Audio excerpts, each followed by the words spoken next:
Well, in troubled times, it should be comforting to know that the world's best financial manager is driving your economy.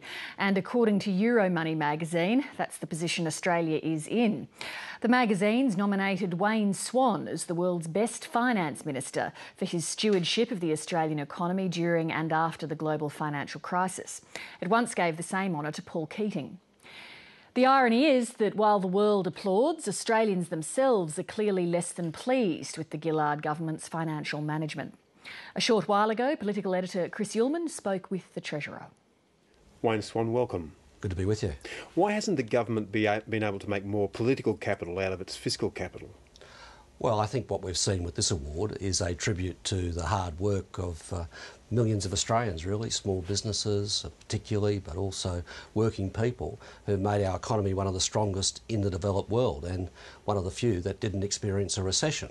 Now, I think that has been recognised by Australians. I don't think, frankly, I'd be sitting here now if it wasn't for the fact that Australians did understand and do understand what we did during the global financial crisis. Certainly, but you would have expected a bit more regard from Australians on that front, wouldn't you? You only just won the last election. All research at the moment shows that you're lingering somewhere below 30% on your primary vote.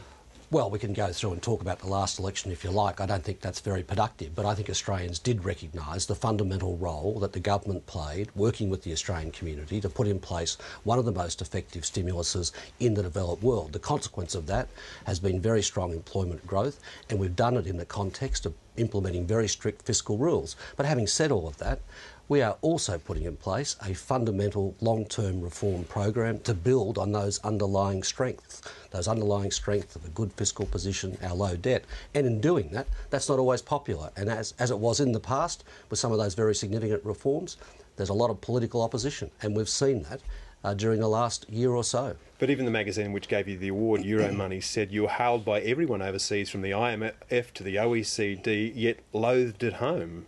Well, I'll leave the commentary to journalists. What I find when I get out there on the street is I run into a lot of people, particularly small business people who've been associated with, say, projects in the building the education revolution, who say to me that if it wasn't for those projects, their businesses wouldn't be operating now. But I'm not focusing on opinion polls. What I'm focusing on, and what the government is focusing on, is the long-term reforms to continue to build the resilience in the Australian economy, the resilience that we've got now from some very big reforms in the past. This magazine also pointed out that grumpy Australians don't seem to realise how good they've got it. Do you think that's a fair comment? No, I don't. I think we've got a patchwork economy. We've had spectacular success in supporting employment with an unemployment rate very low at 5.3, but it doesn't mean to say that Australians aren't still buffeted by the consequences of the global financial crisis and the global recession. It's had an income and wealth effect. The stock market is still below where it was prior to the global financial crisis. Many retirees have seen their retirement savings hit by the global financial crisis and they've not recovered. We've also seen the advent of the cautious consumer.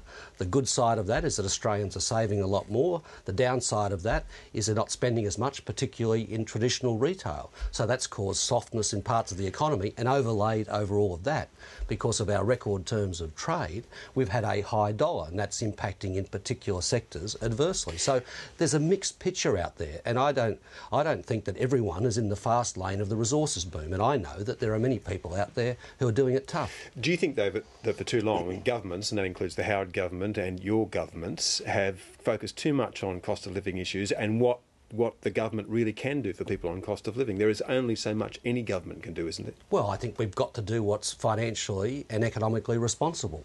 First of all, you've got to make sure that your budget is strong and that it's sustainable over time. But of course you have to put in place cost of living measures. We've put in place 3 rounds of tax cuts. I think they've been pretty important in supporting low and middle income earners. If you look what we've done in the family payment system, say for teenagers, what we've done with the education tax refund, they're all important measures. Are you concerned that we might see another global recession? Well, certainly if you look at the outlook from the IMF that's been published today, growth is soft, growth is weakening in the global economy. They're projecting growth of 4%. down from what they were projecting only 6 months ago. I think there is a long and painful adjustment taking place in Europe and in the United States, and I think it's going to be really important at these meetings that are being held in Washington over the next few days that there is a very strong statement from governors of the IMF and from G20 finance ministers, for example, that the Europeans in particular need to get their act together, because what's happening in Europe, what's happening in the United States is having a confidence effect, it's rattling markets, and of course that affects growth. You leave for that meeting tomorrow. Exactly what sort of things do you want to see out of Europe? Well, I think the frustration that many people share with what's going on in Europe is that it is simply taking too long to resolve the issues associated not just with the sovereign debt issues, but also issues in the financial sector. And I think a lot of ministers will be very keen to see the Europeans put in place what is seen to be a much bigger solution to those problems, which will calm markets.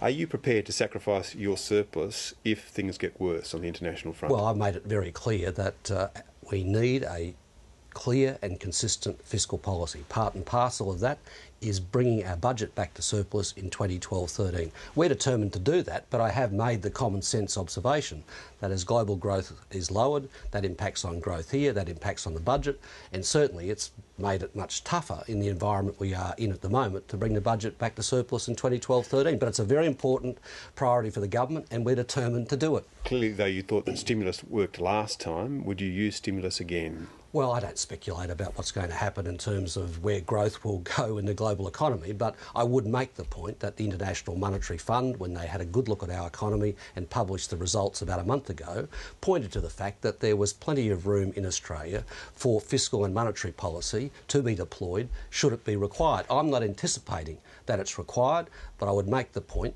that because we've got strong public finances, low public debt, really strong financial institutions, and a big pipeline of investment, particularly in the resources sector, they're all strengths of our economy that do give us a flexibility to respond to what occurs in the global economy. And we've got a proven ability as a government to respond to that global instability should it be required. Would you adjust the carbon tax starting price if things got particularly bad in Australia? We're absolutely determined to implement carbon pricing because it's so important to our long-term strength. You know, those reforms of the 80s and the 90s, they are the reforms that have built resilience into the Australian economy. With unemployment at 5.3%, with the strength of the investment pipeline that we've got, with our strong public finances, what we need to do is to take this opportunity to put in place the long-term reforms of the future that will drive our economy for the future. Wayne Swan, thank you. Good to be with you.